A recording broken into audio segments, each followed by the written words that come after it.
want a ticket straight to them pearly gates. I was looking at Twitter and there was this conversation going on around Anna being in Tekken 8. Now, just as a whole, with Evo Japan rapidly approaching, players are starting to wonder which character will be next because that's probably where they're going to be announced. Evo Japan, we're at that time and everyone wants their favorite character to be announced. Whether it's an old character, a dead character resurrected, whether it's a new character, guest character. So many possibilities, so much potential. But the thing is, will they sell the same DLC characters twice? And what I mean by that is characters that was sold in past Tekkens, will they be sold in Tekken 8 for DLC as well? Now, obviously, I think there is an exception to this rule, I would say, but how far do you want to stretch it before it breaks? Yes, I think at a certain point in time, Armor King and Anna will be in the game. For those characters, I don't think it's a matter of if they will be in Tekken 8. I think it's a matter of when will they be in Tekken 8 is how I see it. They started off very strong with Eddie. Do you carry that same momentum with a character like Anna or Armor King? Or do you save those heavy hitters maybe for later, end off season 1 with them, maybe start season 2 with them? Even though this won't factor in too much into like which characters come first, the reviews for Tekken 8 is sitting at a negative now. And of course they can't like hurry up and put together a character like Armor King to pick it back up, but this kind of just shows the importance of this next thing being great. I go back to the question, will Tekken 8 sell the same DLC character twice, and how frequently would it? Because I feel there's a line to be drawn. Me personally, okay, so let me say this at the start. Me personally, I'm kind of not interested in returning characters to a degree.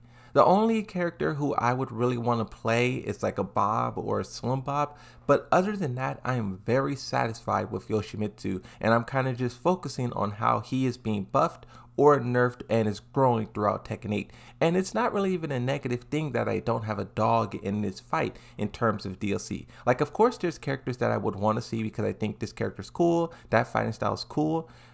You do got to talk about with Eddie how they changed a lot of his gameplay, and if they do bring back your favorite character, will their gameplay be tinkered with as well? That's one question. But then two, the fact that I'm not really like clamoring and clawing for a character to return. No, don't put that character in. That character sucks. Put my character. The fact that I don't have to do that, I could sit back and watch and just look. It's interesting. Like everyone is just sitting around waiting for Armor King to show up because he was top 10 most popular characters across all of Tekken 7. And for a DLC character to do that, one is fantastic, but then two, he was not pay to win at all. Actually, he lost quite a bit. Now, that is kind of worrying because once again, if you look at Eddie, they said he was a hard character, yet his win rate was higher than Armor King's in Tekken 7. So if Armor King has a lower win rate, would they simplify him? Because technically, by that logic, he would be harder. I don't know if you know what I mean, but I'm just kind of following what the developers are putting down. But regardless of that, everyone is waiting for Armor King to return. Now, I do want to say this about Armor King. Yes, he's always been popular, but his Tekken 7 design made him kind of iconic, the same way it did for Leroy Smith. And when you tinker with that, when you change that, does the character grow or, in Leroy Smith's case, shrink? And then also for Anna Williams, right? Anna Williams and her sister, Anna Williams, they're forever bound to one another. Their usage is neck and neck all of the time, and Anna more times than not gets seconds, gets last, because her sister has been in every single Tekken game ever, and they don't want to break that cycle, and she often is left to either not be in the games at all or DLC. But see, this is the thing, even when they do put a character like Anna in the game, at least for Tekken 7, her usage was just not that good. So I wonder, the DLC, so we have all of Tekken 7 to look back on and reflect on. There are certain characters who people want to be in the game and they're simply not popular. They may be the beloved, the most loved and celebrated character to ever exist, but no one plays them.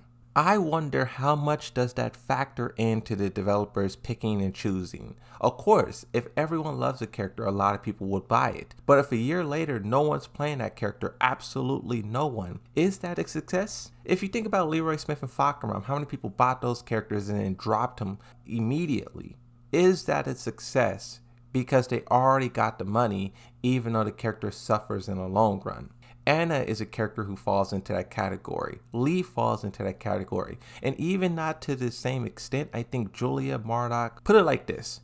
It's two categories. It's the DLC characters who are popular and they're also like everywhere. You have a Leroy, a Kunimitsu, you have an Armor King back in Tekken 7 days, but then you also have the characters who, yes, people may have bought them, season passes and stuff like that, but their usage is just not that strong for whatever reason.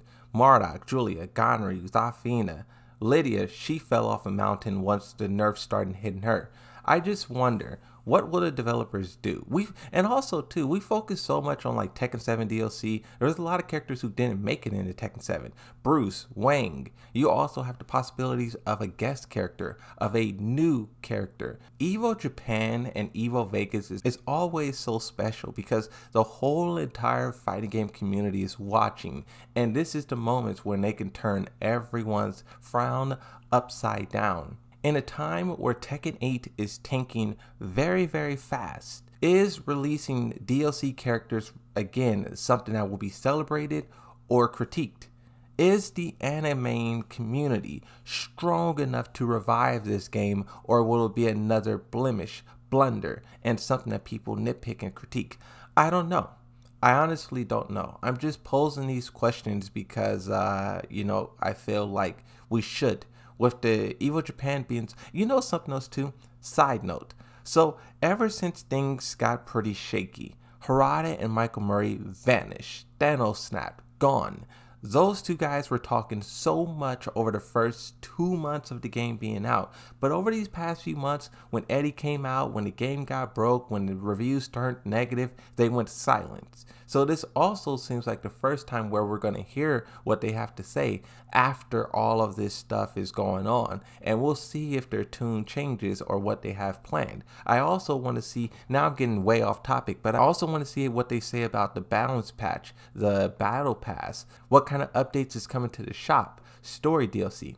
A lot of things is here at play, and with this video I just want to ask you guys the question simply: do you think Tekken 8 should focus on the same DLC characters that Tekken 7 had because that game was very successful, or should it try something new, different, experiment, new characters, old characters, legacy characters, guest characters, any type of character, just make it new, make it fresh, make it exciting? What would you do? But that's going to be it for this video. Like and subscribe, and I'll see you in the next one.